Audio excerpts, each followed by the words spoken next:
Middle class मियाँ बीवी की जिंदगी कैसी होती है? वो तबका जो ख्वाब देखता है और साथ में जिम्मेदारियां भी निभाता है। एक तरफ बेहतरीन जिंदगी के ख्वाब तो दूसरी तरफ बच्चों की जिम्मेदारियां, अपने बुजुर्गों की खिदमत का जज्बा, रोजमर्रा के अखराजात और वक्त की किल्लत।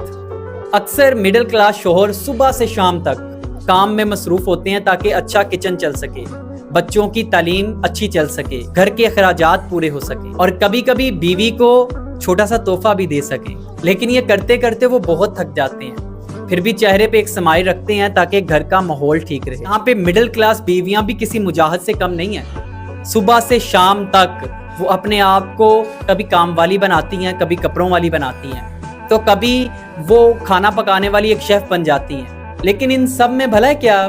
ये मिडिल क्लास मियाँ बीवी एक दूसरे के लिए वक्त निकालना ही भूल जाते हैं। छोटी बातों पे झगड़े, थकन, चिड़चिड़ापन, इनके घर में कभी इज़्दवाजी सुख इनको महसूस ही नहीं होता। मिडिल क्लास जिंदगी में रहते हुए अगर आप अपनी इज़्दवाजी जिंदगी को बेहतर बनाना चाहते हैं तो इसका एक ही हल है, वो है बातचीत। अपनी दरमियान जो कम्युनिकेशन है उसको कभी कमजोर ना होने दें। सिर्फ दिन में 10 मिनट, सिर्फ 10 मिनट सारी थकन, सारी टेंशन एक साइड पे रख के ना अपने पार्टनर को सुने। ये मिडिल क्लास तबका, इसके मसाइल चाहे खत्म ना हो, लेकिन आप अगर अपने पार्टनर से ताल्लुक मजबूत कर लेंगे ना तो इस सफर में भी आपको मजा आएगा।